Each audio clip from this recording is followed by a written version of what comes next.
నమస్తే బ్రో. నమస్తే అన్న. ఇప్పుడు బీజేపీ వాళ్ళు కూటమిలో ఉన్నారు అవును. తెలుగు రాష్ట్రంలో. అవును. సో చిరంజీవి గారికి పదవి ఇస్తాం, అది ఇస్తాం అని చెప్పి కొన్ని ఆశలు అయితే చూపిస్తున్నారు అనమాట. అవును. సో సేమ్ ఇట్లానే 2010లో కాంగ్రెస్ కూడా ఇట్లానే చేసింది అనమాట.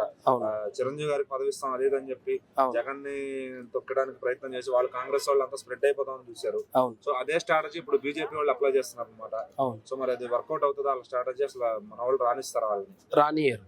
ఎందుకంటే ఒకసారి దెబ్బతిన్న తర్వాత మళ్ళీ రారు. చిరంజీవి గారు ప్రజారాజ్యం అని పార్టీ పెట్టి గుడ్లతో టమాటాలతో వంకాయలతో ఇట్లా దెబ్బలు తిని రాళ్ళ దెబ్బలు తిన్న తర్వాత రాజకీయం నాకు వద్దు అని వదిలేసుకొని వెళ్ళిపోయి హ్యాపీగా సినిమాలు తీసుకొని మంచి పేరు ఉంది, ఇప్పుడు మంచిగా ఉన్నారు.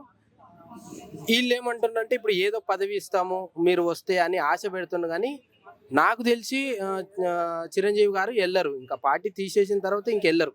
ఇంకా వాళ్ళు ఎన్ని ఆఫర్స్ ఇచ్చినా గిట వెళ్ళరని నా ఉద్దేశం. ఎందుకంటే అంత పెద్ద పార్టీ పెట్టి అంత పెద్ద సేవ చేసి అంత మాట్లాడి దెబ్బలు తిని గుడ్ల దెబ్బలు రాళ్ళ దెబ్బలు ఎన్నో తిన్న తర్వాత మళ్ళీ వాళ్ళు ఏ ఆఫర్ ఇచ్చినా గిట చిరంజీవి గారు వెళ్ళరని నా ఉద్దేశం. సో అది అయితే ఇప్పుడు పవన్ కళ్యాణ్ గారితో మరి బీజేపీ ఫ్రెండ్షిప్ ఉంది. అవును. సో అటు ఆయన్ని కూడా ముంచేసే ప్రయత్నం చేస్తున్నారు అనిపిస్తుంది. చేస్తుండ్రు కదా. ఇప్పుడు డిప్యూటీ సీఎం చేసింది వాళ్ళే, చంద్రబాబు నాయుడు గారే. మరి పవన్ కళ్యాణ్ అన్న అడగలేదు కదా, డిప్యూటీ సీఎం చేయమని అడగలేదు, వాళ్ళే చేశారు కదా. మరి ఇప్పుడు ఎందుకు పక్కన పెడుతున్నారు? ఎందుకంటే లోకేష్ గారిని సీఎం చేయాలని చంద్రబాబు నాయుడు గారికి ఉంది. సో అది బయటికి చెప్పట్లేరు, లోపట ఉంది. నా కొడుకు నేనున్నప్పుడు సీఎంగా చూడాలని తండ్రికి ఉంది. సో పవన్ కళ్యాణ్ అన్నని పక్కన పెట్టి నెక్స్ట్ సీఎం ఎవరంటే లోకేష్ గారిని చేయాలని ఉంది.